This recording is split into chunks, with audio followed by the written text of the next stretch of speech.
ನಮಸ್ಕಾರ ಕರುನಾಡು ಟಿವಿಗೆ ಸ್ವಾಗತ. ನಾನು ವಿನುತಾ ಎಚ್. ವೀಕ್ಷಕರೇ, ಹೊಸ ಬೆಳಕು ಕಳೆದ ಸಂಚಿಕೆಯಲ್ಲಿ ನಾವು ಸಾಂಸಾರಿಕ ಸಮಸ್ಯೆಗಳನ್ನ ನೋಡ್ತಾ ಹೋಗಿದ್ವಿ. ಇಂದಿನ ಸಂಚಿಕೆಯಲ್ಲಿ ನಾವು ಇಂದಿನ ಯುವಕ ಯುವತಿಯರು ಮನೆಯಿಂದ ಹೊರ ಬರೋದಕ್ಕೆ ಕಾರಣಗಳೇನು, ನಂತರದಲ್ಲಿ ಯಾವೆಲ್ಲ ಸಮಸ್ಯೆಗಳನ್ನ ಎದುರಿಸಬೇಕಾಗುತ್ತೆ, ಈ ಒಂದು ವಿಷಯದ ಬಗ್ಗೆ ಮಾತನಾಡ್ತಾ ಹೋಗೋಣ. ಇವತ್ತಿನ ವಿಷಯದ ಬಗ್ಗೆ ಮಾತನಾಡೋದಕ್ಕೆ ಎಂದಿನಂತೆ ನಮ್ಮ ಸಹೋದ್ಯೋಗಿ ಆಗಿರುವಂತಹ ಅವನಿಕಾ ಮೇಡಮ್ ಇದ್ದಾರೆ. ಅವರು ನಿಮ್ಮೆಲ್ಲ ಸಮಸ್ಯೆಗೆ ಪರಿಹಾರವನ್ನ ಒದಗಿಸ್ತಾರೆ. ಬನ್ನಿ ಅವರನ್ನ ಕಾರ್ಯಕ್ರಮಕ್ಕೆ ಸ್ವಾಗತಿಸೋಣ. ನಮ್ಮ ಕಾರ್ಯಕ್ರಮಕ್ಕೆ ಸ್ವಾಗತ. Thank you. ವೀಕ್ಷಕರೇ, ಇಂದಿನ ಕಾರ್ಯಕ್ರಮದಲ್ಲಿ ನೀವು ಕೂಡ ನೇರವಾಗಿ ನಮ್ಮ ಜೊತೆ ಸಂಪರ್ಕಕ್ಕೆ ಬರಬಹುದು. ನಿಮ್ಮ ಯಾವುದೇ ಸಮಸ್ಯೆಗಳಿದ್ರೂ ಕೂಡ ನಮ್ಮ ಅವನಿಕಾ ಮೇಡಮ್ ಜೊತೆ ಮಾತಾಡುವ ಮೂಲಕ ನಿಮ್ಮ ಸಮಸ್ಯೆಗೆ ಪರಿಹಾರವನ್ನ ಕಂಡುಕೊಳ್ಬಹುದು.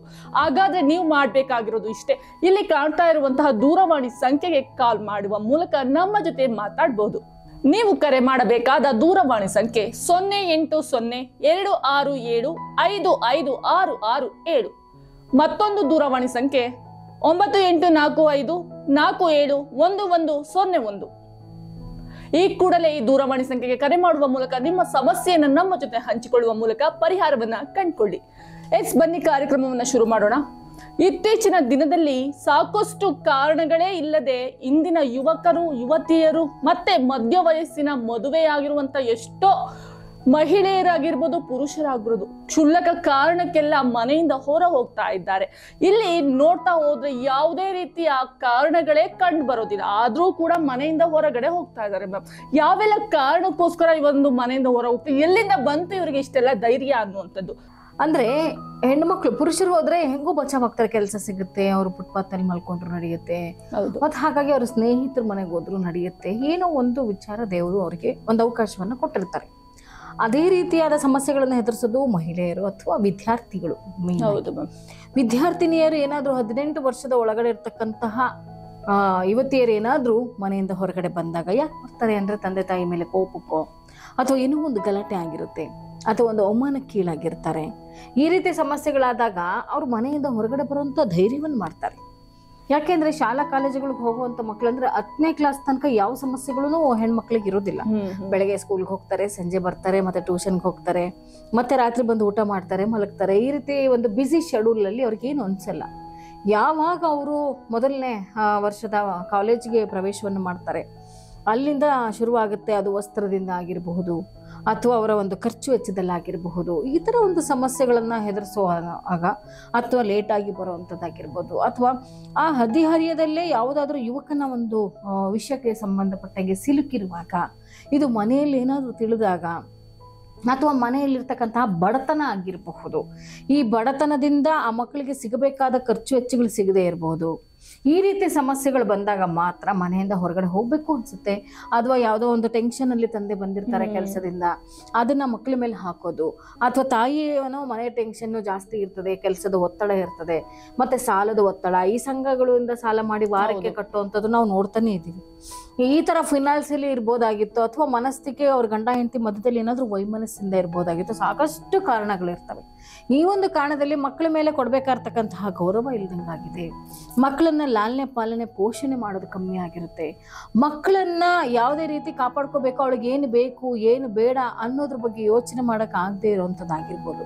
ಇಂಥ ಕೆಲವೊಂದು ಸಮಯಗಳಲ್ಲಿ ಮಕ್ಕಳಲ್ಲಿ ನಡ್ಕೊಳ್ಳುವಂತಹ ವರ್ತನೆ ಇದೆಯಲ್ಲ, ಈ ವರ್ತನೆಯೇ ಅವ್ರನ್ನ ನಾನು ಮನೆ ಬಿಟ್ಟು ಹೋಗ್ತೀನಿ, ಇದನ್ನ ಸಿನಿಮಾಗಳಲ್ಲಿ ನೋಡಿರ್ಬಹುದು, ಅಥವಾ ಫೇಸ್ಬುಕ್ಗಳಲ್ಲಿ ನೋಡಿರ್ಬೋದು, ಅಥವಾ ಅವ್ರ ಸ್ನೇಹಿತರೇ ಹೋಗಿರಬಹುದು, ಅಥವಾ ಎಲ್ಲಾದ್ರೂ ಏನಾದ್ರೂ ಒಂದು ಅವರೇ ಯೋಚನೆ ಮಾಡ್ಕೊಂಡು ದುರಾಲೋಚನೆಗೆ ಒಳಗಾಗಿರ್ತಾರೆ, ಅಥವಾ ಡಿಪ್ರೆಷನ್ ಅಂತ ಕರೀತಾರೆ. ಖಂಡಿತ ಇಂಥದಕ್ಕೆ ಏನಾದ್ರೂ ಒಳಗಾಗಿದ್ದಾಗ ಮಕ್ಕಳು ನೋಡಿ 10ನೇ ಕ್ಲಾಸ್ ಫೇಲ್ ಆಗಿದ್ದೀನಿ ಅನ್ನೋ ಕಾರಣಕ್ಕೆ ಎಷ್ಟೋ ಹೆಣ್ಮಕ್ಳುಗಳು ಗಂಡು ಮಕ್ಳುಗಳು ಚಿಕ್ಕ ಮಕ್ಳಿಗೆ ಹ್ಯಾಂಗಿಂಗ್ ಮಾಡ್ಕೊಳಕ್ ಹೇಗ್ ಬರುತ್ತೆ? ಅದೆಲ್ಲ ತಪ್ಪು ಅನ್ನೋದು ಅವ್ರಿಗೆ ಗೊತ್ತೇ ಇಲ್ಲ. ನನ್ನ ಮನೇಲಿ ಬೈತಾರೆ, ನನ್ಗೆ ಅವಮಾನ ಆಗುತ್ತೆ ಅನ್ನೋದು ಅಷ್ಟೇ ಕಾರಣ. ನಾವೇ ಅವ್ರಿಗೆ ಫಸ್ಟೇ ಧೈರ್ಯ ಕೊಟ್ಟಿದ್ರೆ ಆ ಮಕ್ಳಿಗೆ ಬಿಡೋ ಫೇಲ್ ಆದ್ರೆ ಇನ್ನೊಂದ್ಸತಿ ಬರ್ದ್ರೆ ಆಯ್ತು, ಬಿಡೋ ಕಮ್ಮಿ ಆದ್ರೆ ನೆಕ್ಸ್ಟ್ ಟೈಮ್ ಜಾಸ್ತಿ ತಗೋ, ಈ ರೀತಿ ಮಕ್ಕಳನ್ನ ನಾವು ಪೋಷಿಸ್ಬೇಕೇ ಹೊರತು ಆ ಮಕ್ಕಳನ್ನ ಅವಮಾನಿಸ್ಬಾರ್ದು. ಈ ಒಂದು ವಿಚಾರ ಒಂದು ಕಡೆ ಆಯ್ತು ಅಂದ್ರೆ ಆ ಹೆಣ್ಣು ಮಕ್ಕಳು ತಂದೆ ತಾಯಿ ಕೊಡುವಂತಹ ಪ್ರೀತಿಯಲ್ಲಿ ಏನಾದ್ರೂ ಹೆಚ್ಚು ಕಮ್ಮಿ ಆದಾಗ, ತಾರತಮ್ಯಗಳಾದಾಗ, ಅಥವಾ ಈ ರೀತಿ ಕುಂದು ಕೊರತೆಗಳಾದಾಗ, ಮೂಲಭೂತ ಸೌಕರ್ಯಗಳು ಕಮ್ಮಿ ಆದಾಗ, ಈ ಎಲ್ಲ ಕಾರಣವೂ ಸಿಕ್ಕುತ್ತೆ ಹೆಣ್ಣು ಮಕ್ಕಳು ಮನೆಯಿಂದ ಹೊರಗಡೆ ಹೋಗಕ್ಕೆ. ಅಂದ್ರೆ ಬೆಳಗ್ಗೆ ಹೋಗಿ ಸಂಜೆ ಬರಕ್ಕೆ ಇಷ್ಟೊಂದು ಭಯ ಪಡ್ತಿರುವಾಗ ಮನೆ ಬಿಟ್ಟೇ ಹೋಗ್ತಾ ಇರೋದು ಅಂದ್ರೆ ಮತ್ತೆ ಮನೆಗೆ ವಾಪಸ್ ಬರಲ್ಲ. ಆ ಮಕ್ಳಿಗೆ ಗೊತ್ತಿರುತ್ತೆ, ಗೊತ್ತಿದ್ದು ಕೂಡ ಇವ್ರು ಈ ತರ ಕೆಲಸ ಮಾಡ್ತಾ ಇದ್ದಾರೆ ಅನ್ನೋದಾದ್ರೆ ಕೆಲವರು ಮಕ್ಕಳು ನಾನು ನೋಡಿದ್ದೀನಿ. ನಾನು ಅವ್ರನ್ನ ಸ್ವಾಧೀನ ಕೇಂದ್ರ, ಸ್ವೀಕಾರ ಕೇಂದ್ರ ಈ ರೀತಿ ಎಲ್ಲ ಒಂದೊಂದು ಸಂಸ್ಥೆಗಳನ್ನ ಮಾಡ್ಕೊಂಡಿರ್ತಾರಲ್ಲ, ಅಲ್ಲಿ ನಾವು ಬಿಟ್ಟು ಬಂದಿದ್ದೀವಿ ಕೂಡ. ನಮ್ಮ ಬೆಂಗಳೂರಿನಲ್ಲೂ ಸಾಕಷ್ಟು ಕಡೆ ವಿವಿಧ ರೀತಿಯಲ್ಲಿ ಮಾಡ್ಕೊಂಡಿದ್ದಾರೆ. ಹೆಣ್ಮಕ್ಳಿಗೆ, ಮಹಿಳೆಯರಿಗೆ, ವೃದ್ಧರಿಗೆ ಆಶ್ರಮಗಳಾಗಿರ್ಬೋದು ಅಥವಾ ಬಲಾಶ್ರಮಗಳಾಗಿರ್ಬೋದು, ಸೇವಾಶ್ರಮಗಳಾಗಿರ್ಬೋದು, ಇಂಥದ್ದೆಲ್ಲ ಮಾಡ್ಕೊಂಡಿದ್ದಾರೆ. ಅಲ್ಲಿ ನಾವು ಬಿಟ್ಟಿರ್ತೀವಿ. ಮತ್ತೆ ಬಂದಿರೋ ಮಕ್ಕಳಿಗೆ ಕೌನ್ಸಿಲಿಂಗ್ ಕೊಡಕ್ಕೆ ಹೋದಾಗ್ಲೂ ಸಹ ನಾವು ತಿಳ್ಕೊಂಡಿದ್ದೀವಿ. ಮಕ್ಳು ಯಾಕೆ ಬಂದಮ್ಮ ನೀನು ಮನೆಯಿಂದ ಅಂದಾಗ, ಮನೆಯಲ್ಲಿ ನನಗೆ ಸರಿಯಾಗಿ ಊಟ ಹಾಕಲ್ಲ, ಮನೆಯಲ್ಲಿ ಸರಿಯಾಗಿ ನನಗೆ ಪ್ರೀತಿ ತೋರಿಸಲ್ಲ, ಅಥವಾ ಈ ಥರ ಸಮಸ್ಯೆಗಳು ಹೇಳ್ಕೊಂಡಾಗ ನನ್ನ ಮನೇಲಿ ಇರೋಕ್ಕೆ ಇಷ್ಟ ಆಗಲಿಲ್ಲ, ಅದಕ್ಕೆ ನಾನಂದ್ರೆ ಯಾರಿಗೂ ಇಷ್ಟ ಇಲ್ಲ, ಅದಕ್ಕೆ ನಾನು ಅಲ್ಲಿರೋದೇ ಬೇಡ ಅಂತ ಬಂದ್ಬಿಟ್ಟೆ ಅಂತ ಹೇಳೋ ಮಕ್ಳಿದ್ದಾರೆ. ವ್ಯಾಸಂಗನ ಅರ್ಧಕ್ಕೆ ನಿಲ್ಸಿರೋಂಥ ಮಕ್ಕಳಾಗಿರ್ಬಹುದು, ಮತ್ತೆ ಏನಾದ್ರೂ ಸಮಸ್ಯೆಗಳಿಗೆ ಒಳಗಾಗಿರುವಂಥದ್ದಾಗಿರ್ಬೋದು. ಇಂಥ ಮಕ್ಕಳುಗಳು ಹೊರಗಡೆ ಬಂದಾಗ ಅವ್ರ ಮನಸ್ಸಿಂದ ಬರ್ತಕ್ಕಂತಹ ಪದಗಳಿದೆಯಲ್ಲ, ಅದು ಬಹಳ ನೋವಿನ. ಖಂಡಿತವಾಗಿ ಅಂತಹ ಮಕ್ಕಳು ನಮಗೆ ಸಿಕ್ತಾಗ ಅವರು ಬಾಯಿ ಬಿಟ್ಟು ಮಾತಾಡಿದಾಗ ಅವ್ರ ಮನಸ್ಸೋ ಇಚ್ಛೆ ಮಾತಾಡ್ತಾರಲ್ಲ, ಆ ತರ ಸಮಸ್ಯೆಗಳು ಶುಲ್ಕ. ಅಯ್ಯೋ, ಅಪ್ಪ ಅಮ್ಮ ಪ್ರೀತಿ ತೋರಿಸಿದ್ರೆ ಮನೆ ಬಿಟ್ಟು ಹೋಗಲ್ಲ, ಅಪ್ಪ ಅಮ್ಮ ಬೇಕಾದನ್ನ ಕೊಟ್ರೆ ಮನೆ ಬಿಟ್ಟು ಹೋಗಲ್ಲ, ಅಪ್ಪ ಅಮ್ಮ ಸರಿಯಾದ ರೀತಿಯಲ್ಲಿ ಪೋಷಣೆ ಲಾಲನೆ ಮಾಡ್ತಾ ಇದ್ರೆ ಅದು ಮನೆ ಬಿಟ್ಟು ಹೋಗಲ್ಲ. ಅವರೇ ಮನೆಯಿಂದ ಮದುವೆ ಆಗಿ ಕಳಿಸೋವರೆಗೂ ಕೂಡ ಹೆಣ್ಣುಮಕ್ಳು ಮನೇಲಿ ಇರ್ಬೇಕಾದದ್ದು ನಮ್ಮ ಸಂಸ್ಕೃತ ಧರ್ಮ. ಹೌದು. ಇದನ್ನು ಕೂಡ ಧಿಕ್ಕರಿಸ್ತಾರೆ ಅಂದ್ರೆ ಆ ಪುಟ್ಟ ಮನಸ್ಸು ಎಷ್ಟು ನೊಂದಿರಬಹುದು, ಆ ಪುಟ್ಟ ಮನಸ್ಸಲ್ಲಿ ಇನ್ನೆಷ್ಟು ಮನಸ್ಸು ನೋವಾಗಿ ಹೊರಗಡೆ ಬರುವಂತಹ ಪದಗಳನ್ನ ಅವರು ಲಾಲಿಸ್ತಾರೆ. ಮತ್ತೆ ಬೇರೆಯವ್ರನ್ನ ಕೇಳ್ತಾರೆ, ನೀವು ಹೊರಗಡೆ ಬರ್ಬೋದು, ಬಾರಿ ಕೆಲಸ ಸಿಗುತ್ತೆ, ಆರಾಮಾಗಿ ದುಡಿಬಹುದು, ಯಾರು ಬೇಕಾಗಿಲ್ಲ, ಹಾಸ್ಟೆಲ್ಸ್ ಇದೆ, PGಗಳಿದಾವೆ, ಮತ್ತೆ ಯಾರಾದ್ರೂ ಆಶ್ರಯ ಕೊಡ್ತಾರೆ, ಮನೆ ಕೆಲ್ಸಕ್ಕೆ ಸೇರ್ಕೊಂಡ್ರೆ ದುಡ್ಡು ಕೊಡ್ತಾರೆ, ಮತ್ತೆ ನಾವು ಬೇಕಾದಂಗೆ ಇರ್ಬೋದು. ಈ ರೀತಿ ಮನಸ್ಸುಗಳು ಇರ್ತವೆ ಕೆಲವೊಂದು. ಇಂಥ ಒಂದು ಸಮಸ್ಯೆಗಳನ್ನು ಹೆದರಿಸ್ತಾ ಇರ್ತಕ್ಕಂಥ ಹೆಣ್ಮಕ್ಳಿಗೆ ಹೇಳೋಕೆ ಇಷ್ಟಪಡೋದೇನಪ್ಪ ಅಂದರೆ, ನೀವೇನೋ ಧೈರ್ಯವಾಗಿ ಮನೆಯಿಂದ ಬರ್ತೀರಾ, ಆದರೆ ಆ ಸಮಸ್ಯೆಗಳನ್ನ ಹೆದರಿಸೋಕೆ ನಿಮ್ಮ ಕೈಲಾಗಲ್ಲ. ಸುಮ್ಮನೆ ನಿಮ್ಮ ಜೀವನನ ನೀವೇ ನಾಶ ಮಾಡ್ಕೊಳ್ತೀರಾ. ಹೆಣ್ಣು ಮಕ್ಕಳ ಭವಿಷ್ಯ ಗಾಜಿನಾಗೆ, ಒಂದು ಸತಿ ಕೆಳಗಡೆ ಬಿದ್ದು ಒಡೆದೋದ್ರೆ ಮತ್ತೆ ಅದನ್ನ ಜೋಡಿಸೋದಕ್ಕೆ ಯಾರಿಂದನೂ ಸಾಧ್ಯ ಇಲ್ಲ. ಹಾಗಾಗಿ ಮಕ್ಕಳು ಹುಷಾರಾಗಿರ್ಬೇಕು, ತಂದೆ ತಾಯಿ ಮಾತನ್ನ ಕೇಳಬೇಕು, ಹಿರಿಯರ ಮಾತನ್ನ ಲಾಲಿಸ್ಬೇಕು. ನೀವು ಮೊದಲೇ ವಿದ್ಯಾಭ್ಯಾಸವನ್ನ ಸರಿಯಾಗಿ ನೀವು ಮಾಡ್ಕೊಂಡು ಬಂದಿದ್ದೇ ಆಗಿದ್ರೆ ಈ ಒಂದು ತಪ್ಪನ್ನ ನೀವು ಮಾಡ್ತಿರ್ಲಿಲ್ಲ. ಇದನ್ನ ಇವಾಗ ಸಮಾಜ ಜಾಲತಾಣವಾದ ಫೇಸ್ಬುಕ್ನಲ್ಲೂ ಕೂಡ ನಮ್ಮ ಕಾರ್ಯಕ್ರಮ ಹೋಗೋದ್ರಿಂದ ಟಿವಿನೇ ನೋಡ್ಬೇಕು ಅಂತ ಏನಿಲ್ಲ. ಎಲ್ಲ ಎಷ್ಟು ಆ್ಯಪ್ಗಳೆಲ್ಲ ತುಂಬಾ ಡೆವಲಪ್ ಆಗಿದ್ದಾವೆ. ಕೂತಿದ್ದ ಜಾಗದಲ್ಲೇ ನ್ಯೂಸ್ ನೋಡುವಂಥವ್ರು, ಕೂತಿದ್ದ ಜಾಗದಲ್ಲೇ ಪ್ರಪಂಚದಲ್ಲಿ ಏನ್ ನಡೀತಾ ಇದೆ, ನಮ್ಮ ಹೊರದೇಶದಲ್ಲಿ ಏನ್ ನಡೀತಾ ಇದೆ, ಪ್ರತಿಯೊಂದನ್ನು ಕೂಡ ಒಂದು ಮೊಬೈಲ್ ನಲ್ಲಿ ನೋಡುವಂಥದ್ದಾಗಿರೋದ್ರಿಂದ ಈ ಕಾರ್ಯಕ್ರಮ ನೇರವಾಗಿ ಹೆಣ್ಮಕ್ಳು ನೊಂದಿರೋರು ಸೊಲ್ಯೂಷನ್ಸ್ಗೋಸ್ಕರ ಅಥವಾ ಏನಾದ್ರೂ ಒಂದು ಬದಲಾವಣೆ ಸಿಗುತ್ತಾ, ಕೆಲಸ ಸಿಗುತ್ತಾ, ಅಥವಾ ಒಳ್ಳೆಯವ್ರು ಸಿಗ್ತಾರಾ, ಇವನ್ನೆಲ್ಲವೂ ಕೂಡ ನೋಡ್ತಿರ್ತಾರೆ. ಸೊ ಹಾಗಾಗಿ ಎಲ್ಲೋ ಒಂದು ಕಡೆ ನಮ್ಮ ಕಾರ್ಯಕ್ರಮನೂ ಅವ್ರ ಮನಸ್ಸಿಗೆ ಮುಟ್ಟಬಹುದು ಅನ್ನೋ ಒಂದು ಆಸೆಗೋಸ್ಕರ ನಾವು ಹೇಳ್ತಾ ಇರೋದಷ್ಟೇ. ಯಾವತ್ತೂ ಈ ತಪ್ಪನ್ನ ಮಾಡಬೇಡಿ. ಭವಿಷ್ಯ ಯಾರಾದ್ರೂ ಮಕ್ಕಳು ಧೈರ್ಯವಾಗಿ ನಾನು ಒಂಟಿಯಾಗಿ ಬದುಕಬಲ್ಲೆ ಅಂತ ಧೈರ್ಯ ಮಾಡಿ ಬಂದಿದ್ರೆ ದಯಮಾಡಿ ನಿಮ್ಮ ಮನೆಗೆ ಫೋನ್ ಮಾಡಿ ಅಥವಾ ಹಿರಿಯರ ಒಂದು ಆಸರೆ ತಗೊಂಡು ನಿಮ್ಮ ಮನೆಗೆ ಸೇರ್ಕೊಳ್ಳಿ. ನಿಮ್ಮ ವಯಸ್ಸು ಏನೋ ಚಿಕ್ಕದಾಗಿರುತ್ತೆ, ನೀವು ದೊಡ್ಡದಾಗಿ ಬೆಳೆದು ಒಂದೊಳ್ಳೆ ಭವಿಷ್ಯನ ರೂಪಿಸ್ಕೊಬೇಕಾಗಿರೋ ಒಂದು ಮಹಿಳೆ, ಒಂದು ವಿದ್ಯಾರ್ಥಿನಿ ನಾಳೆ ಮಹಿಳೆಯಾಗಿ ಪರಿವರ್ತನೆ ಆಗ್ತಾಳೆ. ನೀವು ಆಮೇಲೆ ತದನಂತರದಲ್ಲಿ ಪೋಷಕರಾಗ್ತೀರಾ, ನೀವು ಕೂಡ ಪೋಷಕರಾಗ್ತೀರಾ. ಈ ಒಂದು ಎಚ್ಚರಿಕೆ ನಿಮ್ಮಲ್ಲಿ ಇರ್ಲಿ.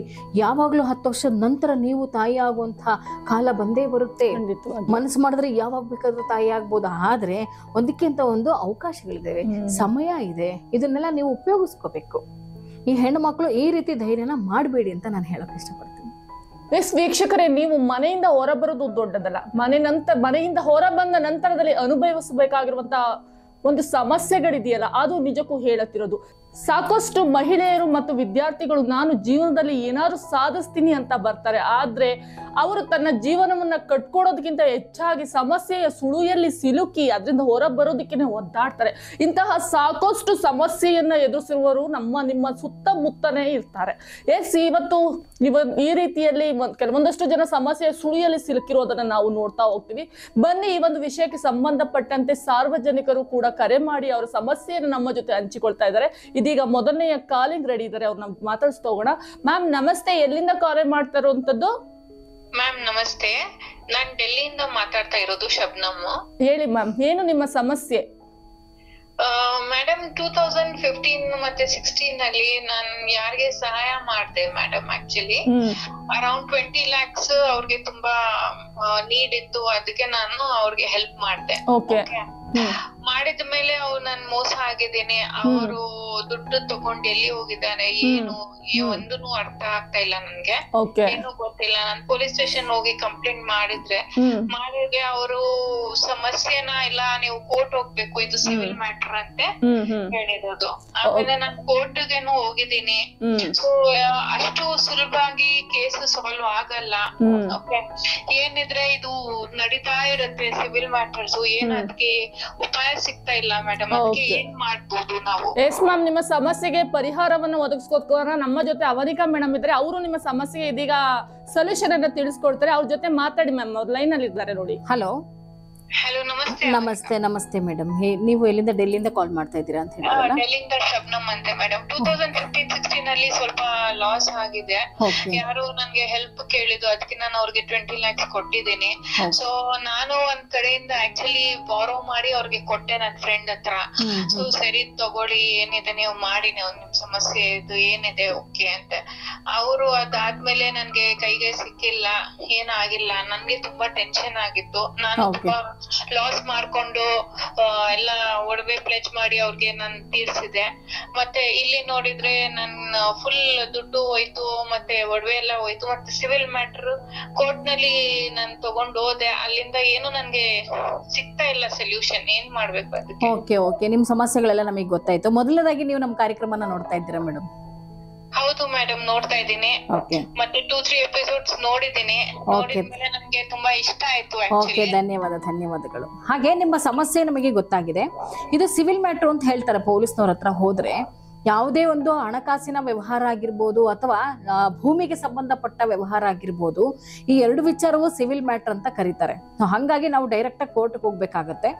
ನೀವು ನಿಮ್ಮ ಸ್ನೇಹಿತರಿಗೆ ಅಥವಾ ಪರಿಚಯಸ್ಥರಿಗೆ ನೀವು ಹಣ ಕೊಟ್ಟಿದ್ದೇ ನಿಜ ಆಗಿದ್ರೆ ಅವರು ನಿಮಗೆ ದಾಖಲೆಗಳನ್ನ ಕೊಟ್ಟಿರ್ತಾರೆ. ಚೆಕ್ ಆಗಿರ್ಬೋದು, ಆಂಡಿಮೆಂಟ್ ಆಗಿರ್ಬೋದು, ಅಗ್ರಿಮೆಂಟ್ ಆಗಿರ್ಬೋದು, ಅಥವಾ ಒಂದು ಪೇಪರ್ ಅಲ್ಲಿ ಏನಾದ್ರು ಬರೆದು ಕೊಡುವಂಥದ್ದು ಆಗಿರ್ಬೋದು. ಅಥವಾ ನೀವೇ ಅವ್ರನ್ನ ನೀವು ದುಡ್ಡು ಕೊಡ್ಬೇಕಾದ್ರೆ ನೀವು ಕೈಗೆ ಕೊಟ್ರ, ಅಮೌಂಟ್ ಹಾಕಿದ್ರ ಅಥವಾ ಅಕೌಂಟಿಗೆ ಹಾಕಿದ್ರ, ಫೋನ್ ಪೇ ಮಾಡಿದ್ರ, ಈ ರೀತಿ ದಾಖಲೆಗಳು ನಿಮ್ಮ ಹತ್ರ ಏನಾದ್ರು ಇದ್ರೆ ಅದನ್ನ ನೀವು ಇಟ್ಕೊಂಡು ಕೋರ್ಟ್ಗೆ ಹೋಗ್ಬೋದು. ಆದ್ರೆ ಸುಮಾರು 2-3 ವರ್ಷಗಳ ಕಾಲ ಎಳ್ಕೊಂಡು ಹೋಗುತ್ತೆ ಅನ್ನೋ ವಿಚಾರಕ್ಕೋಸ್ಕರ ಈ ರೀತಿ NGOಗಳನ್ನ ಆಮೇಲೆ ದೊಡ್ಡವರನ್ನ ವಿಚಾರಣೆ ಮಾಡ್ತಾರೆ. ಮತ್ತೆ ಈಸಿಯಾಗಿ ಸೊಲ್ಯೂಷನ್ಸ್ ನ ಹುಡುಕ್ತಿರೋದು ಸಹಜ ಅದು ಅಲ್ವಾ? ನಿಮ್ಮಲ್ಲಿ ಏನಾದ್ರು ಆ ರೀತಿ ದಾಖಲೆಗಳು ಇತ್ತು ಅಂತಂದ್ರೆ ನೀವು ಯಾರಾದ್ರೂ ಒಂದು ನಿಮಗೆ ಯಾರು ನಿಮ್ಗೆ ಇಷ್ಟ ಆಗ್ತಾರೋ ಮತ್ತೆ ಇವ್ರು ಕೆಲಸ ಮಾಡ್ತಾರೆ ಅಂತ ನಿಮಗೆ ಗೊತ್ತಾಗುತ್ತೋ ಅಂತ ಲೀಡರ್ಗಳ ಹತ್ರ ನೀವು ಹೋಗಿ ಆಪೋಸಿಟ್ ಅಲ್ಲಿ ಯಾರಿದ್ದಾರೆ ನೀವು ಕೊಟ್ಟಿರೋಂಥವ್ರು ಅವ್ರನ್ನು ಕರೆಸಿ ಕೂರಿಸಿ ಒಂದು ಮಾತನಾಡಿ. ಯಾಕಂದ್ರೆ ಇದು ಪೊಲೀಸ್ ಇಲಾಖೆ ಮಾಡ್ಬೇಕಾಗಿತ್ತು, ಆದ್ರೆ ಮಾಡಬಹುದಾಗಿತ್ತು. ಆದ್ರೆ ಸುಪ್ರೀಂ ಕೋರ್ಟ್ ಗೈಡ್ಲೈನ್ಸ್ ಇರೋದ್ರಿಂದ ಇದು ಸಿವಿಲ್ ಮ್ಯಾಟರ್ ಆಗ್ತದೆ. ಅವ್ರು ಯಾವ್ದೇ ರೀತಿ ಏನಾದ್ರು ಎರಡೂ ಕಡೆಯವ್ರನ್ನ ಕರೆಸಿದಾಗ ಏನಾದ್ರು ಗಲಾಟೆಗಳು ಮಾಡ್ಕೊಂಡಾಗ ಇದು ಯಾಕೆ ನೀವು ಕರೆಸಿದ್ರೆ, ನಿಮ್ಗೆ ಯಾರು ರೇಟ್ಸ್ ಕೊಟ್ರು ಅಂತ ಹೇಳಿ ಡಿಪಾರ್ಟ್ಮೆಂಟ್ ಅನ್ನ ದೂರೋದ್ರಿಂದ ನೀವೇ ಹಿರಿಯರನ್ನ ಸಂಪರ್ಕ ಮಾಡಿ ಅಥವಾ ಒಂದು NGOಗಳನ್ನ ಸಂಪರ್ಕ ಮಾಡಿ ಅವರನ್ನು ಕರೆಸಿ ಮಾತನಾಡಿ ನೀವು ಕೊಡ್ತೀರಾ, ಇಲ್ಲಾಂದ್ರೆ ನಾನು ಕಾನೂನು ಪ್ರಕಾರ ಹೋಗ್ಲಾ ಅಂತ ಕೇಳಿದಾಗ ನಿಮಗೆ PCR ಆಕ್ಟ್ ಅಂತ ಒಂದಿರುತ್ತೆ. ನಿಮ್ಗೆ ಒಳ್ಳೆ ವಕೀಲರು ಪರಿಚಯ ಇತ್ತು ಅಂತಂದ್ರೆ ಅವ್ರ ಹತ್ರ ಹೋಗಿ ನೀವು PCR ಆಕ್ಟ್ ಅಲ್ಲಿ ಅವ್ರ ಮೇಲೆ ದೂರು ಕೊಡುವಂಥದ್ದಾಗಿರ್ಬೋದು. ಈ ದೂರು ಕೊಡೋಕ್ಕೂ ಮುಂಚೆ ನೀವು ಕೂತ್ಕೊಂಡು ಮಾತಾಡಿದಾಗ ಪ್ರಾಬ್ಲಮ್ ಸಾಲ್ವ್ ಆದ್ರೂ ಆಗಬಹುದು.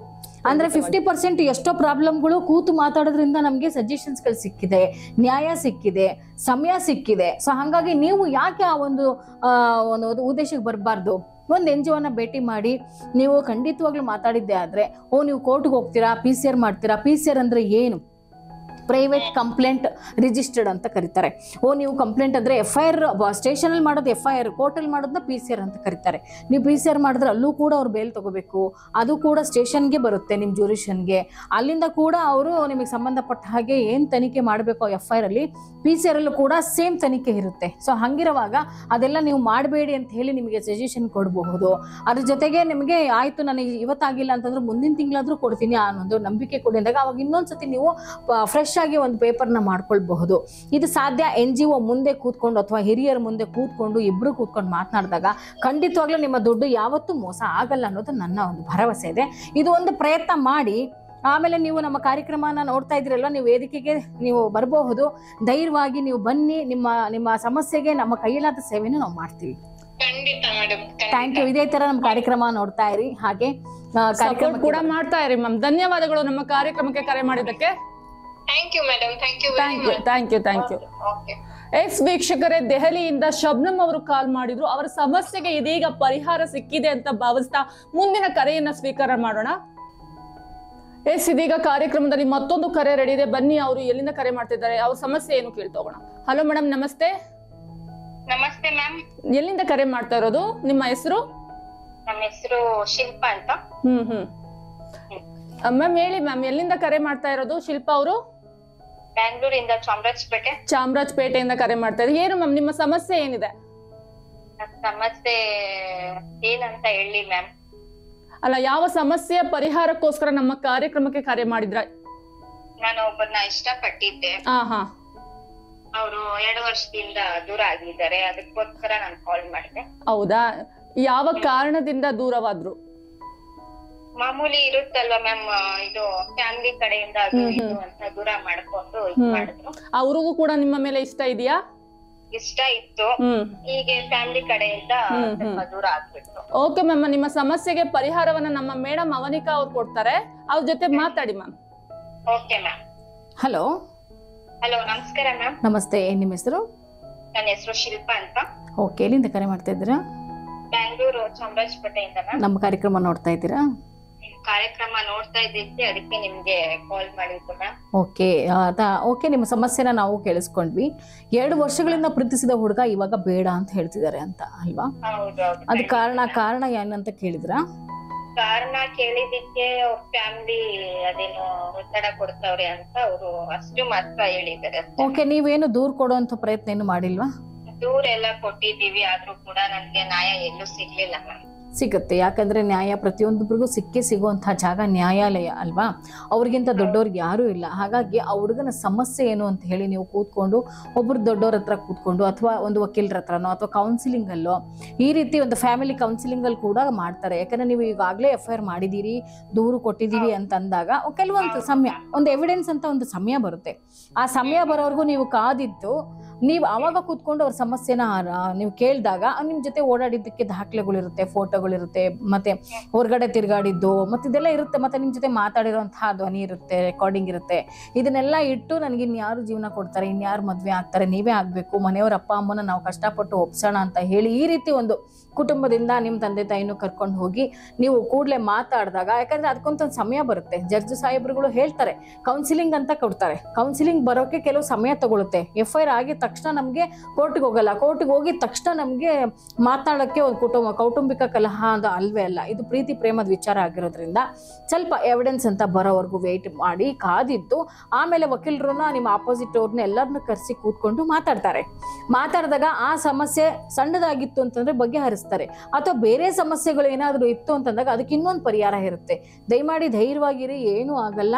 ನಿಮ್ಗೆ ಅಂತ ಒಂದು ಸಮಯ ಬಂದಾಗ ನಿಮಗೆ ಯಾರು ಸಪೋರ್ಟ್ ಮಾಡ್ತಾ ಇಲ್ಲ ಅನ್ನೋದಾದ್ರೆ, ಇಲ್ಲ ಮ್ಯಾಮ್, ನನ್ಗೆ ಯಾರು ಸಪೋರ್ಟ್ ಮಾಡ್ಸಾನು ಇಲ್ಲ, ಸ್ಟೇಷನ್ ಹೋದ್ರು ಕೂಡ ಯಾರು ನ್ಯಾಯ ಕೊಡಿಸ್ಲಿಲ್ಲ. ಓಕೆ, ಖಂಡಿತವಾಗ್ಲೂ ನಾವು ಸದಾ ಸಿದ್ಧವಾಗಿರ್ತೀವಿ ನಿಮಗೋಸ್ಕರ. ನಮ್ಮ ವೇದಿಕೆಗೆ ನೀವು ಕೂಡ ಬರಬಹುದು, ಮಾತನಾಡಬಹುದು. ನಮ್ಮ ಕೈಯಲ್ಲಾದಂತಹ ಸಹಾಯವನ್ನ ಈ ಕಾರ್ಯಕ್ರಮದ ವತಿಯಿಂದ ನಾವು ಕೂಡ ಮಾಡ್ತೀವಿ.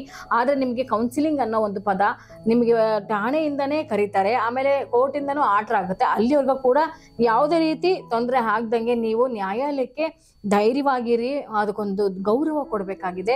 ಆ ಸಮಯ ಬಂದಾಗ ನೀವು ನಮಗೆ ಬಂದು ದೂರನ್ನ ಕೊಡಬಹುದು, ನಾವು ಕೂಡ ನಿಮ್ಮ ಜೊತೆಗೆ ಬಂದು ನಿಮ್ಮ ಸಮಸ್ಯೆಗೆ ಪರಿಹಾರವಾಗಿ ಕೈ ಜೋಡಿಸ್ತೀವಿ. ಇದೇ ರೀತಿ ನಮ್ಮ ಕಾರ್ಯಕ್ರಮ ನೋಡ್ತಾ ಇರಿ ಮೇಡಮ್. ಧನ್ಯವಾದಗಳು ಶಿಲ್ಪಾ ಅವರೇ. ನಿಮ್ಮ ಭೇಟಿ ಆಗ್ಬೇಕು. ಖಂಡಿತ ನಮ್ಮ ಸ್ಟಾಫ್ ಕಡೆಯಿಂದ ನಿಮಗೆ ಕಾಲ್ ಬರುತ್ತೆ, ಮಾತಾಡೋಣ. ಧೈರ್ಯವಾಗಿರಿ, ಏನು ಆಗಲ್ಲ. ಓಕೆ,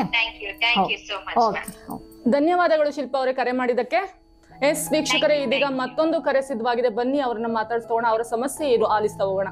ಹಲೋ, ನಮಸ್ತೆ. ಹಲೋ, ನಮಸ್ತೆ ಮ್ಯಾಮ್. ಹೇಳಿ ಮ್ಯಾಮ್, ಎಲ್ಲಿಂದ ಕರೆ ಮಾಡ್ತಿರೋದು? ತಮ್ಮ ಹೆಸರು? ನನ್ನ ಹೆಸರು ಶಿಲ್ಪಾ ಸಂತೋಷ್ ಅಂತ.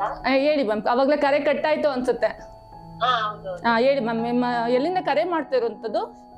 ನಾವು ಬೆಂಗಳೂರು ಕುವೆಂಪು ಮೆಟ್ರೋ ಸ್ಟೇಷನ್ ಹತ್ರನೇ. ಮ್ಯಾಮ್ ಹೇಳಿ ಮ್ಯಾಮ್, ನಿಮ್ಮ ಸಮಸ್ಯೆಯನ್ನ ಹೇಳಿ ಮ್ಯಾಮ್.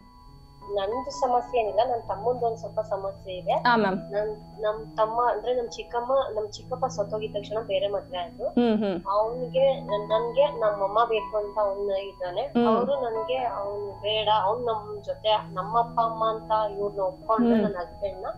ಸೊ ನನ್ಗೂ ಅವ್ನ ಎಕ್ಸೆಪ್ಟ್ ಮಾಡ್ತೀನಿ, ಇಲ್ಲಾಂದ್ರೆ ನಂಗೆ ಅವ್ನ್ ಬೇಡ ಸೊಲ್ಯೂಷನ್ ಸಿಗುತ್ತಾ ಅನ್ನೋದೊಂದು ನಾನು ಈ ಪ್ರೋಗ್ರಾಮ್ ನೋಡ್ತಿರ್ತೀನಿ ಯಾವಾಗಲೂ. Ma'am, thank you ma'am, thank you. ಖಂಡಿತವಾಗಿಯೂ ನಿಮ್ಮ ಸಮಸ್ಯೆಗೆ ಪರಿಹಾರವನ್ನ ಒದಗಿಸುವ ಪ್ರಯತ್ನ ಕೂಡ ನಾವು ಮಾಡ್ತೀವಿ. ಜೊತೆಗೆ ನಮ್ಮ ಜೊತೆಗೆ ಪರಿಹಾರವನ್ನ ತಿಳಿಸೋದಕ್ಕೋಸ್ಕರ ಅವನಿಕಾ ಮೇಡಮ್ ಇದ್ದಾರೆ, ಅವ್ರ ಜೊತೆ ಮಾತಾಡಿ ಮ್ಯಾಮ್. ನಿಮ್ಮ ಸಮಸ್ಯೆಗೆ ಖಂಡಿತವಾಗಿಯೂ ಅವರು ಒಂದು ಸಲಹೆಯನ್ನ ಸೂಚಿಸ್ತಾರೆ. ಹಲೋ, ನಮಸ್ಕಾರ. ಹಲೋ, ನಮಸ್ಕಾರ ಮೇಡಮ್. ನಮಸ್ಕಾರ, ಹೇಳಿ. ಅದೇ ನಿಮ್ಮ ಸಮಸ್ಯೆನ ನಾವು ಕೇಳಿಸಿಕೊಂಡ್ವಿ. ನಿಮ್ಮ ಚಿಕ್ಕಪ್ಪ ಬೇರೆ ಮದ್ವೆ ಆಗಿದ್ದಾರೆ ಅಂತ ಹೇಳ್ತಿದ್ದೀರಲ್ಲ? ಚಿಕ್ಕಮ್ಮನೇ ಬೇರೆ ಮದ್ವೆ ಆಗಿದ್ದಾರೆ. Okay okay. ಅದಕ್ಕೆ ನಿಮ್ಮ ತಮ್ಮನಿಗೆ ಸಮಸ್ಯೆ ಆಗ್ತಿದೆ ಅಂತ ಹೇಳಿ ಅಲ್ವಾ? ಅವ್ರನ್ನ ಕೂತ್ಕೊಂಡು ಯಾಕೆ ನೀವು ಮಾತಾಡ್ಬಾರ್ದು? ಅವ್ರ ಮನಸ್ಥಿತಿ ಏನಿದೆ ಮಾತಾಡ್ದೆ. ಅವ್ರು ಹೇಳ್ತಿದಾರೆ ನನಗೆ ನನ್ನ ಈಗ 2ನೇ ಹಸ್ಬೆಂಡ್ ನ ಅವನು ತಂದೆ ಅಂತ ಒಪ್ಕೋಬೇಕು ಅಂತ. ಅವ್ನು ಹೇಳ್ತಿದಾರೆ ನನ್ ತಂದೆನೇ ನನ್ ಜೊತೆಗೆ ಬಲ್ಲ, ನಾನ್ ಯಾಕೆ ಅವ್ರನ್ನ ಅಪ್ಪ ಅಂತ ಹೇಳ್ಬೇಕು ಅಂತ. ಖಂಡಿತ ಆ ಒಂದು ವಿಚಾರದಲ್ಲಿ ಒಪ್ಪಂದ ಯಾರು ಒಪ್ಪೋದಿಲ್ಲ. ಯಾಕಂದ್ರೆ ಚಿಕ್ಕ ಮಕ್ಕಳಲ್ಲಿ ಆಯ್ತು ಅಂತಂದ್ರೆ ಅದು ಒಪ್ಪಿಗೆ ಬರುತ್ತೆ. ಆದ್ರೆ ದೊಡ್ಡ ಮಕ್ಕಳು ಆದಾಗ ಒಪ್ಕೊಳ್ಳೋದು ಬಹಳ ಕಷ್ಟ. ಹಾಗಂತ ನಾವು ಬಲವಂತ ಮಾಡಿದಾಗ ಮಕ್ಕಳ ಮನಸ್ಥಿತಿ ಹಾಳಾಗುತ್ತೆ, ಡಿಪ್ರೆಷನ್ಗೆ ಹೋಗ್ತಾರೆ, ನಿಮ್ಮ ತಮ್ಮನ ಭವಿಷ್ಯ ಹಾಳಾಗುತ್ತೆ. ದಯಮಾಡಿ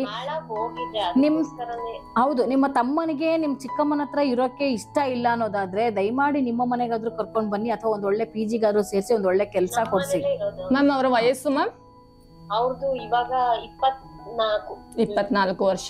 ಓಕೆ. ಅವ್ರಿಗೊಂದು ಒಳ್ಳೆ ಕೆಲಸ ಕೊಡಿಸಿ. ಆಮೇಲೆ ಇನ್ನೊಂದು ಏನು, ಅಮ್ಮ ಅಂದ್ರೆ 2 ವರ್ಷ ಕೆಲಸ ಮಾಡ್ತಾರೆ, ಆಮೇಲೆ ಅವ್ರಿಗೆ ಜವಾಬ್ದಾರಿನ ಕೊಡ್ಬೇಕಾಗತ್ತೆ, ಮದ್ವೆ ಮಾಡ್ಬೇಕಾಗತ್ತೆ.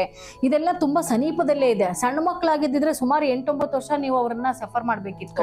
ಸೊ ಈಗ ಬಹಳ ಹತ್ರದಲ್ಲಿ ಇರೋದ್ರಿಂದ ಒಂದು 2 ವರ್ಷಗಳ ಕಾಲ ಅವರು ಡಿಪ್ರೆಷನ್ ಇಂದ ಹೊರಗಡೆ ಬರ್ಲಿ, ಕೆಲಸ ಮಾಡ್ಲಿ, ತನ್ನ ಕಾಲ ಮೇಲೆ ತಾನು ನಿಂತ್ಕೊಳ್ಳಿ. ಅವ್ರಿಗೂ ಒಂದು 4 ಕಾಸು ಸಂಪಾದನೆ ಮಾಡಕ್ಕೆ ಒಂದು ಅವಕಾಶ ಸಿಕ್ತು ಅಂತಂದ್ರೆ ಅವ್ರ ಮನಸ್ಥಿತಿನೂ ಬದಲಾಗತ್ತೆ. ಅವ್ರವ್ರ ಜೀವನ, ಅವರ ಸ್ವತಂತ್ರ ಜೀವಿಗಳು. 18 ವರ್ಷ ತುಂಬಿದ್ಮೇಲೆ ಯಾರು ಎಲ್ಲಿ ಬೇಕಾದ್ರೂ ಜೀವನ ಮಾಡ್ಬೋದು, ಅದ್ರ ಹುಷಾರಾಗಿ ಮಾಡ್ಬೇಕು ಅನ್ನೋದಿದೆ. ಸೊ ಹಂಗಾಗಿ ಸ್ವತಂತ್ರವಾಗಿ ಬದುಕೋಕೆ ಆ ಹುಡುಗನ್ಗೆ ಒಂದು ಅವಕಾಶ ಮಾಡ್ಕೊಡಿ. ನೀವು ಅಕ್ಕ ಅಂದ್ರೆ ತಾಯಿ ಸಮಾನ ಆಗ್ತಾರೆ. ಚಿಕ್ಕಮ್ಮ ಆಗಿಲ್ಲ ಅಂದ್ರೆ ಏನು, ಒಬ್ಬ ಅಕ್ಕ ತಾಯಿ ಆಗ್ತಾಳೆ ಅಲ್ವಾ?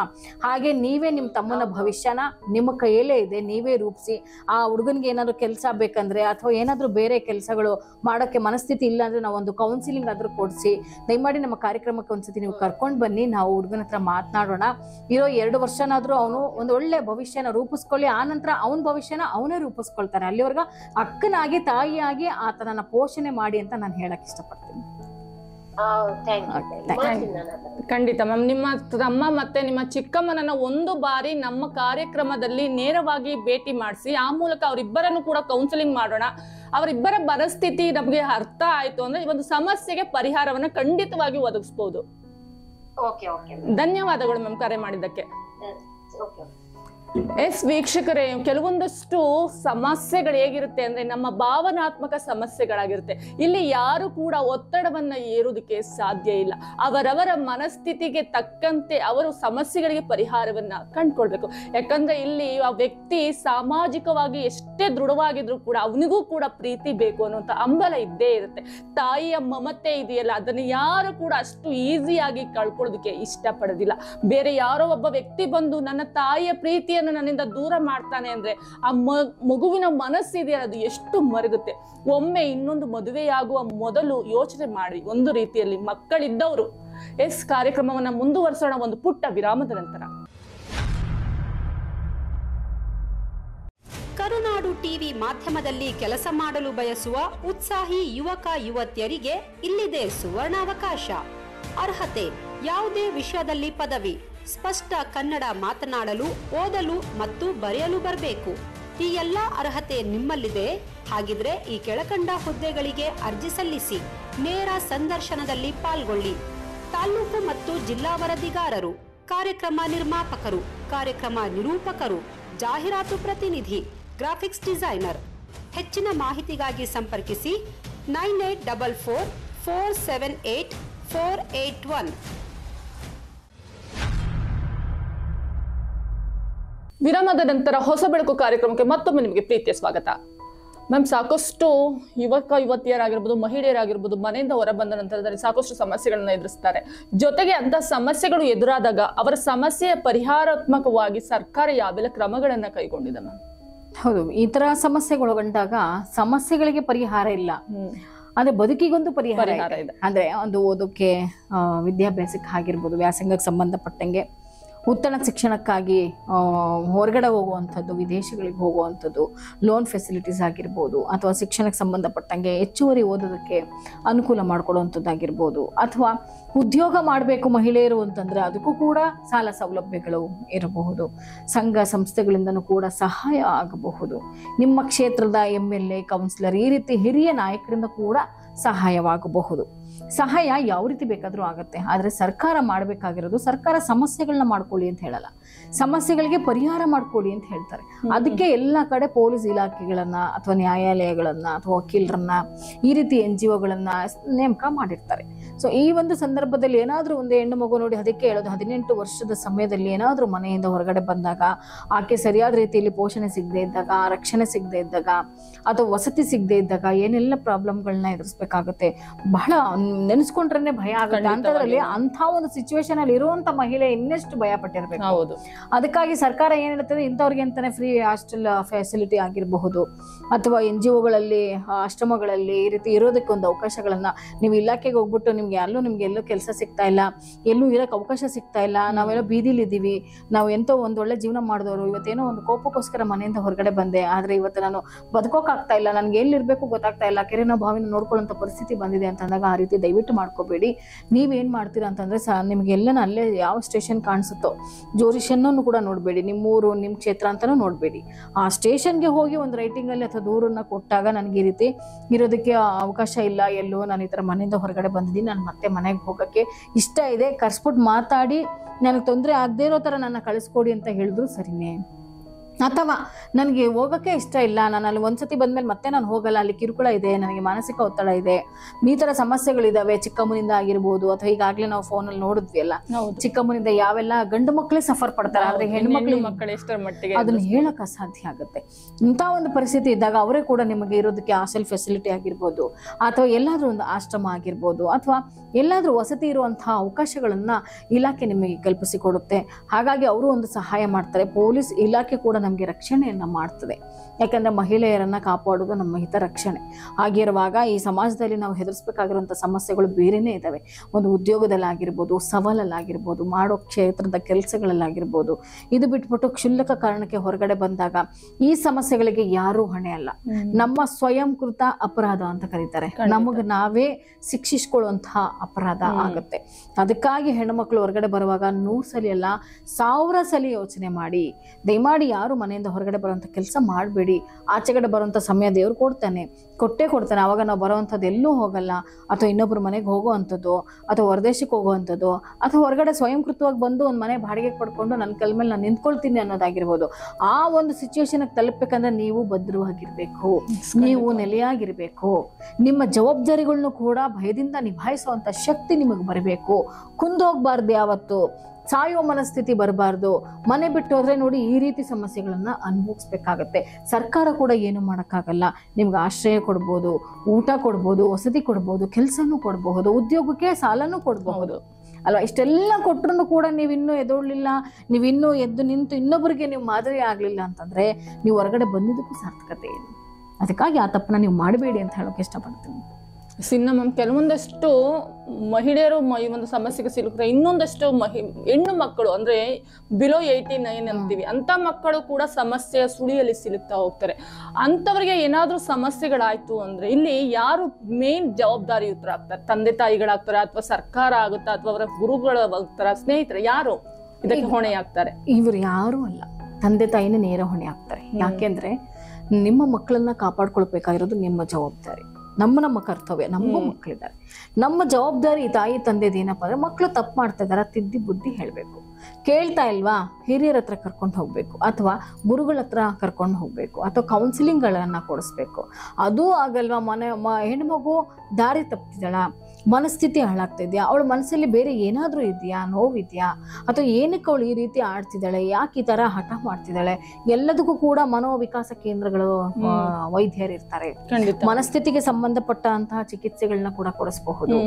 ಅದೇ ತರ ನಾವು ಅವ್ರಿಗೆ ಇಷ್ಟನೇ ಇಲ್ಲ ಅಂದ್ರೆ ಬರೀ ದಾರಿನೇ ಇಲ್ಲ. ನೀವು ನೋಡಬಹುದು 18 ವರ್ಷದ ಒಳಗಡೆ ಇರುವಂತ ಹೆಣ್ಮಗು ಯಾವ್ದಾನ ಹುಡುಗನ ಜೊತೆ ಪೋಕ್ಸೋ ಆಕ್ಟ್ ಅಲ್ಲಿ ಏನಾದ್ರು ಹೋಯ್ತು ಅಂತಂದಾಗ ಆ ಹೆಣ್ಮಗುನ ಮತ್ತೆ ಮರಳಿ ತಂದೆ ಮನೆಗೆ ಕಳಿಸ್ತಾರೆ, ತಾಯಿ ಮನೆಗೆ ಕಳಿಸ್ತಾರೆ. ಮತ್ತೆ ಹಾಸ್ಪಿಟಲ್ ಅಲ್ಲಿ ಇಟ್ಕೊಳ್ಳಲ್ಲ, ಸ್ಟೇಷನ್ಗಳಲ್ಲಿ ಇಟ್ಕೊಳ್ಳಲ್ಲ, ವಸತಿ ಗೃಹಗಳಲ್ಲಿ ಇಟ್ಕೊಳ್ಳಲ್ಲ. ಯಾಕೆಂದ್ರೆ 18 ವರ್ಷದ ಮೇಲ್ಪಟ್ಟವರಿಗೆ ಮಾತ್ರ ಅವಕಾಶ ಇದೆ. ಹೌದು, 18 ವರ್ಷದ ಒಳಗಡೆ ಇರುವಂತಹ ಮಕ್ಳು ಏನೇ ತಪ್ಪು ಮಾಡ್ಲಿ ಅಥವಾ ಸುಮ್ಮನೆ ಬಂದಿರ್ಲಿ, ಅವ್ರನ್ನ ಮತ್ತೆ ತಂದೆ ತಾಯಿನ ಹುಡುಕಿ ಅವ್ರ ಮಕ್ಳನ್ನ ಅವ್ರ ಹತ್ರ ಕಳಿಸ್ತಾರೆ. ಇದಕ್ಕಾಗಿ ಜವಾಬ್ದಾರಿ ತಂದೆ ತಾಯಿನೇ ಆಗಿರ್ತಾರೆ. ಅವ್ರಿಗೆ 18 ವರ್ಷ ತುಂಬಾವರೆಗೂ ಸಹ ಕಣ್ಣಲ್ಲಿ ಕಣ್ಣಿಟ್ಟು ನೋಡ್ಕೋಬೇಕಾಗ್ತದೆ. ಏನಾದ್ರೂ ಹೆಚ್ಚು ಕಮ್ಮಿ ಆದಾಗ ಅವ್ರ ಮನಸ್ಥಿತಿನ ಸ್ವಲ್ಪ ಇದ್ದಾಗಲೇ ಬದಲಾಯಿಸ್ಬೇಕು. ಜಾಸ್ತಿ ಆದಾಗ ನಿಮ್ಮ ಕೈ ಮೀರಿ ಹೋದಾಗ ಬೇರೆ ಏನೂ ಮಾಡೋಕ್ಕಾಗಲ್ಲ. ಸಮಾಜ ಇದು ನೇರ ಹೊಣೆ ಆಗಲ್ಲ. ಸೊ ಹಾಗಾಗಿ ನಮ್ಮ ಮಕ್ಕಳ ಭವಿಷ್ಯ ಏನಾಗಿದೆ ನಾವೇ ನೋಡ್ಕೋಬೇಕು. ಅದಕ್ಕೆ ಚಿಕಿತ್ಸೆನೋ ಅಥವಾ ಏನಾದರೂ ವಸತಿನೋ ಅಥವಾ ಬೇರೆ ಏನಾದ್ರೂ ಅಥವಾ ಮನೇಲಿರೋಕೆ ಇಷ್ಟ ಆಗ್ತಾ ಇಲ್ಲ ಅಂದ್ರೆ ಸಮಸ್ಯೆ ಏನು? ತಂದೆಯಿಂದ ಸಮಸ್ಯೆನಾ, ಅಣ್ಣ ತಮ್ಮದಿಂದ ಸಮಸ್ಯೆನಾ, ಹಣದಿಂದ ಸಮಸ್ಯೆನಾ? ಈ ಸಮಸ್ಯೆನ ನೀವು ಹುಡುಕ್ಲೇಬೇಕಾಗತ್ತೆ.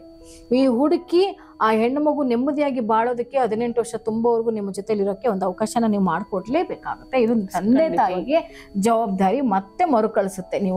ನೀವು ರೋಡಲ್ಲಿ ಬಿಟ್ಟು ಬಂದ್ರು ಅದು ತಂದೆ ತಾಯಿಗೆ ಸಲ್ಲುತ್ತೆ. ಹೌದು, ನೀವು ಕಾಡಲ್ಲಿ ಬಿಟ್ಟು ಬಂದ್ರು ಅದು ಹುಡುಕಿ ಮತ್ತೆ ತಂದೆ ತಾಯಿ ಮಡ್ಲಲ್ಲೇ ಬರುತ್ತೆ. ಹಂಗಾಗಿ ಹೋಗಕ್ಕೆ ಅವಕಾಶ ಮಾಡ್ಕೊಡ್ಬೇಡಿ. ನಿಮ್ಮ ಮಕ್ಕಳಲ್ಲಿ ಸಮಸ್ಯೆಗಳೇನಾದ್ರು ಇತ್ತಂದಾಗ ಅದಕ್ಕೆ ಸಂಬಂಧಪಟ್ಟಂಗೆನೆ ರೋಗಕ್ಕೊಂದು ಮದ್ದು ಅನ್ನೋ ಹಾಗೆ ಚಿಕಿತ್ಸೆಗಳಿರುತ್ತೆ, ಅಥವಾ ಏನಾದ್ರೂ ಬೇರೆ ಬೇರೆ ದಾರಿಗಳಿರುತ್ತೆ, ಕೌನ್ಸಿಲಿಂಗ್ ಇರುತ್ತೆ. ಅಥವಾ ನಮ್ಮ ಒಂದು ವೇದಿಕೆಗೆ ನೀವು ಕರ್ಕೊಂಡು ಬಂದ್ರು ಸಹ ಮಗುಗೆ ಕೌನ್ಸಿಲಿಂಗ್ಗಳನ್ನ ಕೊಡುವಂಥದ್ದು. ಆಯಾ ಕ್ಷೇತ್ರಗಳೆಲ್ಲ ಸಾಕಷ್ಟು ಕೌನ್ಸಿಲಿಂಗ್ ಕಚೇರಿಗಳಿರ್ತವೆ. ಅಲ್ಲಾದ್ರೂ ಕರ್ಕೊಂಡು ಹೋಗಿ ನಿಮ್ಮ ಮಕ್ಕಳಿಗೆ ಒಳ್ಳೆ ಒಂದು ಮನಸ್ಥಿತಿಯನ್ನ ಕೊಟ್ಟು ಆ ಮಗುನ ಪೋಷಣೆ ಮಾಡಿ 18 ವರ್ಷ ತನಕ ಕಾಪಾಡಿ ಅಂತ ಹೇಳಕ್ ಇಷ್ಟಪಡ್ತೀನಿ. ಖಂಡಿತವಾಗಿ ಮ್ಯಾಮ್. ಪೋಷಕರೆಲ್ಲರಿಗೂ ನನ್ನ ಒಂದು ಮನವಿ ಕೂಡ ಇದು. ಯಾಕಂದ್ರೆ ನಿಮ್ಮ ಮಕ್ಕಳು ಏನೇ ತಪ್ಪು ಮಾಡಿದ್ರು ಕೂಡ ಅದು ನಿಮ್ಮ ಮಕ್ಕಳೇ, ನಿಮ್ಮ ಕರುಳ ಬಳ್ಳಿಗಳೇ. ಅದನ್ನ ತಿದ್ದಿ ಬುದ್ಧಿ ಹೇಳುವ ಕರ್ತವ್ಯ ಕೂಡ ನೀವೇ ಮಾಡಬೇಕು. ನಿಮ್ಮದೇ ಅದು ಕರ್ತವ್ಯ. ಇನ್ನ ಮಕ್ಕಳಿಗೆ ಕಿವಿ ಮಾತಿಡೋದಾದ್ರೆ, ನಿಮ್ಮನ್ನ 9 ತಿಂಗಳು ನಿಮ್ಮ ತಾಯಿ ಎತ್ತು ಒತ್ತಿರ್ತಾಳೆ. ಅದೇ ರೀತಿ ನಿಮ್ಮ ತಂದೆ 9 ತಿಂಗಳಲ್ಲ, ನೀವು ಸಾಯುವವರೆಗೂ, ನೀವು ಎಷ್ಟು ಆ ತಂದೆ ಇರುವವರೆಗೂ ಕೂಡ ತನ್ನ ಹೆಗಲಲ್ಲಿ ಜವಾಬ್ದಾರಿಯನ್ನ ಹೊತ್ತಿರ್ತಾರೆ. ಅಂತಹ ತಂದೆ ತಾಯಿಗೆ ನೀವು ಗೌರವವನ್ನ ತಂದ್ಕೊಳ್ಳೋದಕ್ಕೆ ಆಗ್ಲಿಲ್ಲ ಅಂದ್ರೂ ಪರವಾಗಿಲ್ಲ, ಆದ್ರೆ ಅವ್ರ ಗೌರವವನ್ನ ಹಾಳು ಮಾಡುವ ಕೆಲಸವನ್ನ ನೀವು ಮಾಡಬೇಡಿ. ತಂದೆ ತಾಯಿ ನಿಮ್ಮ ಒಳ್ಳೇದಕ್ಕೆ ಹೇಳ್ತಾರೆ. ಅವರ ಮಾತನ್ನ ಕೇಳುವ ತಾಳ್ಮೆಯನ್ನ ಮೊದಲು ಬೆಳೆಸ್ಕೊಳ್ಳಿ. ಅವರು ಹೇಳಿದಂತಹ ಮಾರ್ಗದಲ್ಲಿಯೇ ನೀವು ನಡೆದ್ರೆ ನಿಮ್ಮ ಭವಿಷ್ಯ ಕೂಡ ಉಜ್ವಲವಾಗುತ್ತೆ. ನಮ್ಮ ಮುಂದುವರಿಸ್ಕೊಂಡು ಹೋಗೋಣ ಕಾರ್ಯಕ್ರಮವನ್ನ.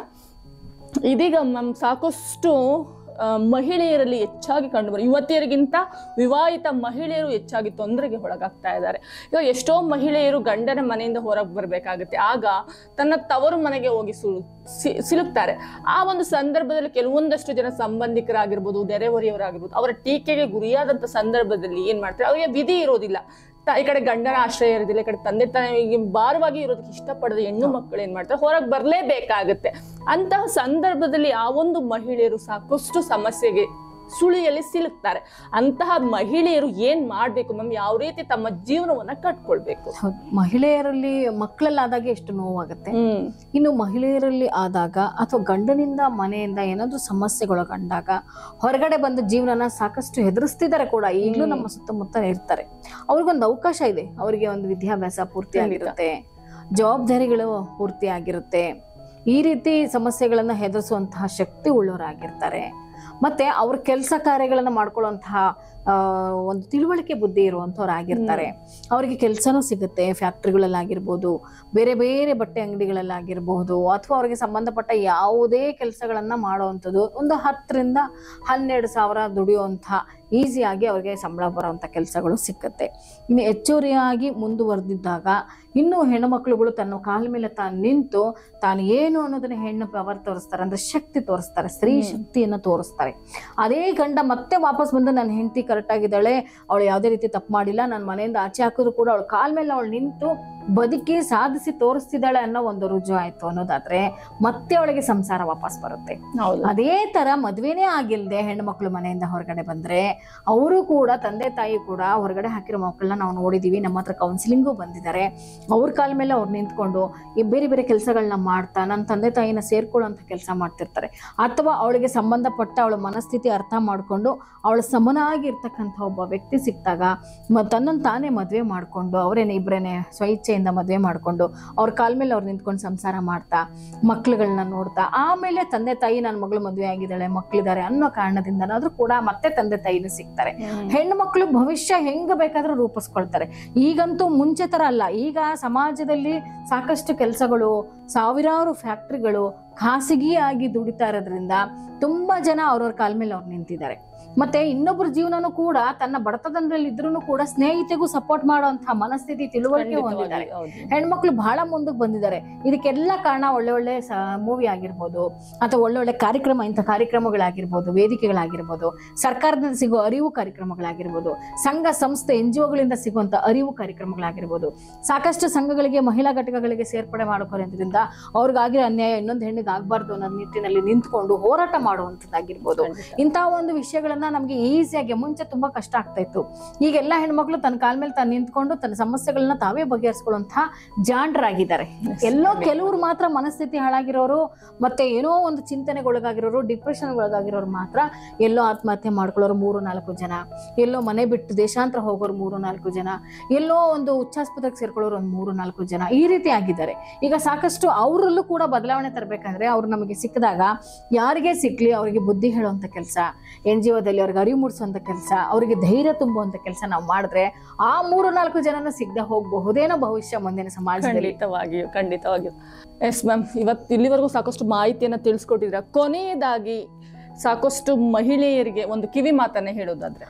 ಹೌದು, ನನಗೆ ಒಂದು ಹೆಣ್ಮಕ್ಳಿಗೆ 18 ವರ್ಷದ ಒಳಗಡೆ ಇರ್ಬೋದು ಅಥವಾ ಬೇರೆ ಮಹಿಳೆಯರೇ ಆಗಿರ್ಬೋದು, ಯಾರು ಮನೆಯಿಂದ ಕೋಪ ಮಾಡಿಕೊಂಡು ಅಥವಾ ಬೇರೆ ಕ್ಷುಲ್ಲಕ ಕಾರಣಕ್ಕೆ ಮನೆಯಿಂದ ಹೊರಗಡೆ ಕೋಪದಿಂದ ನೀವು ಬರ್ತೀರಾ, ಈಗಿನ ಕಾಲದಲ್ಲಿ ನಡೀತಾ ಇರ್ತಕ್ಕಂತಹ ಸಮಾಜದಲ್ಲಿ ತುಂಬಾ ಅತ್ಯಾಚಾರಗಳು, ದೌರ್ಜನ್ಯಗಳು, ಕೊಲೆಗಳು, ಹಿಂಸಾಚಾರಗಳು, ಕಿಡ್ನಾಪ್ಗಳು ಇವೆಲ್ಲ ತುಂಬಾ ನಡೀತಾ ಇರೋದ್ರಿಂದ ದಯಮಾಡಿ ಯಾರು ಕೂಡ ಮನೆಯಿಂದ ಹೊರಗಡೆ ಬರಬೇಡಿ. ಮತ್ತೆ ಬಂದರೂ ಕೂಡ ಸುರಕ್ಷಿತವಾಗಿರೋದನ್ನ ನೋಡಿ, ಒಂದೊಳ್ಳೆ ಸಹಕಾರದ ತಗೊಳ್ಳಿ, ಸಪೋರ್ಟ್ ತಗೊಳ್ಳಿ, ರಕ್ಷಣೆ ಆಗಿರಿ. ನಿಮ್ಮ ಜೀವನನ ನಿಮ್ಮ ಕೈಲೇ ಇದೆ, ಹಾಳು ಮಾಡ್ಕೊಂಬೇಡಿ. ಸ್ವಯಂಕೃತ ಅಪರಾಧಕ್ಕೆ ಯಾರು ಒಳಗಾಗಬೇಡಿ. ದಯಮಾಡಿ ಎಲ್ಲರೂ ಕೂಡ ಧೈರ್ಯದಿಂದ ಇಡಿ. ಒಂದೊಂದು ಸಮಸ್ಯೆಗೆ ಒಂದೊಂದು ಪರಿಹಾರ ಇದ್ದೇ ಇರುತ್ತೆ. ಹಾಗಾಗಿ ಯಾರು ಇಂಥ ಒಂದು ಕೆಟ್ಟ ಕೆಲಸನ ಮಾಡಕ್ಕೆ ಧೈರ್ಯ ಮಾಡಕ್ ಹೋಗ್ಬೇಡಿ. ಮನೆಯಿಂದ ಹೊರಗಡೆ ಯಾವುದೇ ಕಾರಣಕ್ಕೂ ಬರಬೇಡಿ. ಬೇಕಾದ್ರೆ ಮನೆಯಲ್ಲೇ ಇದ್ದುಕೊಂಡು ಇನ್ನೊಬ್ರು ಸಹಾಯ ಪಡ್ಕೊಂಡು ಮನೆಯಿಂದ ಹೊರಗಡೆ ರಕ್ಷಣೆ ತಗೊಂಡೇ ನೀವು ಹೊರಗಡೆ ಬರುವಂತ ಸೌಕರ್ಯಗಳು ನಮ್ಮ ಸರ್ಕಾರದಲ್ಲಿದೆ, ಇಲಾಖೆನಲ್ಲಿದೆ. ಇದನ್ನೆಲ್ಲ ಬಳಸ್ಕೊಳ್ಳಿ. ವಕೀಲರಿದ್ದಾರೆ, ಕಾನೂನು ಇದೆ, ನಿಮಗೆ ಸರಿಯಾದ ರೀತಿ ಸ್ವತಂತ್ರ ಕೂಡ ಸಿಕ್ಕತ್ತೆ. ಸೊ ಹಾಗಾಗಿ ಈ ತಪ್ಪನ್ನ ಮಾಡಬೇಡಿ ಅಂತ ನಾನು ಕೇಳ್ಕೊಳ್ತೀನಿ. ಎಸ್ ಮ್ಯಾಮ್, ಇಂದಿನ ಕಾರ್ಯಕ್ರಮದಲ್ಲಿ ಸಾಕಷ್ಟು ಮಾಹಿತಿಯನ್ನ ತಿಳಿಸ್ಕೊಟ್ಟಿದ್ದೀರಾ. ಧನ್ಯವಾದಗಳು. Thank you. ಎಸ್ ನೋಡಿದ್ರಲ್ಲ ವೀಕ್ಷಕರೇ, ಇಂದಿನ ಇಂದಿನ ಹೊಸ ಬೆಳಕು ಕಾರ್ಯಕ್ರಮದಲ್ಲಿ ಇಂದಿನ ಯುವಕ ಯುವತಿಯರಾಗಿರ್ಬೋದು, ಮಹಿಳೆಯರಾಗಿರ್ಬೋದು, ಪುರುಷರಾಗಿರ್ಬೋದು, ಯಾರೇ ಆಗಲಿ ಮನೆಯಿಂದ ಹೊರಗೆ ಬಂದ ನಂತರದಲ್ಲಿ ಯಾವೆಲ್ಲ ಸಮಸ್ಯೆಗಳನ್ನ ಎದುರಿಸಬೇಕಾಗುತ್ತೆ, ಆ ಸಮಸ್ಯೆಯನ್ನ ಹೇಗೆಲ್ಲ ಪರಿಹಾರ ಮಾಡ್ಕೊಳ್ಬೇಕು ಎನ್ನುವಂತ ಪರಿಹಾರೋಪಾಯಗಳನ್ನ ಇಂದಿನ ಸಂಚಿಕೆಯಲ್ಲಿ ತಿಳಿಸ್ಕೊಡುವಂತ ಪ್ರಯತ್ನವನ್ನ ಮಾಡಿದ್ದೀವಿ. ನೀವು ಕೂಡ ಇಂತಹ ಸಮಸ್ಯೆಯ ಸುಳಿಯಲ್ಲಿ ಸಿಲುಕಿದ್ರೆ ನೇರವಾಗಿ ನಮ್ಮ ಕಚೇರಿಗೆ ಬಂದು ಭೇಟಿ ಮಾಡಬಹುದು. ಇಂತಹ ಕಾರ್ಯಕ್ರಮದಲ್ಲಿ ನೀವು ಕೂಡ ಬಂದು ಕುಳಿತು ನಿಮ್ಮ ಸಮಸ್ಯೆಯನ್ನ ನಮ್ಮ ಜೊತೆ ಹಂಚ್ಕೊಳ್ಬಹುದು. ಅದಕ್ಕೆ ನೀವು ಮಾಡ್ಬೇಕಾಗಿರೋದಿಷ್ಟೇ, ಇಲ್ಲಿ ಕಾಣ್ತಾ ಇರುವಂತಹ ನಮ್ಮ ಕಚೇರಿಯ ವಿಳಾಸಕ್ಕೆ ಪತ್ರವನ್ನ ಬರಿಬಹುದು. ಜೊತೆಗೆ ದೂರವಾಣಿ ಸಂಪರ್ಕದ ಮೂಲಕ ಕೂಡ ಸಂಪರ್ಕಿಸಬಹುದು. ನಂತರದಲ್ಲಿ ನಾವು ನಿಮ್ಗೆ ಕರೆ ಮಾಡ್ತೀವಿ. ಆ ದಿನ ನೀವು ಬಂದು ನೇರವಾಗಿ ನಮ್ಮ ಕಾರ್ಯಕ್ರಮದಲ್ಲಿ ಭಾಗವಹಿಸಬಹುದು. ಎಸ್ ವೀಕ್ಷಕರೇ, ಇದಾಗಿತ್ತು ಇವತ್ತಿನ ವಿಶೇಷತೆ. ಎಸ್ ವೀಕ್ಷಕರೇ, ಹಿಂದಿನ ಸಂಚಿಕೆಯಲ್ಲಿ ನೋಡಿದ್ರಿ ಅಲ್ಲ, ಸಾಕಷ್ಟು ಮಾಹಿತಿಯನ್ನ ಅವನಿಕಾ ಮೇಡಮ್ ತಿಳಿಸ್ಕೊಟ್ಟಿದ್ದಾರೆ. ನಮ್ ಧನ್ಯವಾದಗಳು ನಿಮ್ಗೆ. ಮುಂದಿನ ಸಂಚಿಕೆಯಲ್ಲಿ ಮತ್ತೊಂದು ವಿಷಯದ ಜೊತೆ ನಾನು ನಿಮ್ಮ ಮುಂದೆ ಬರ್ತೀನಿ. ನಮಸ್ಕಾರ.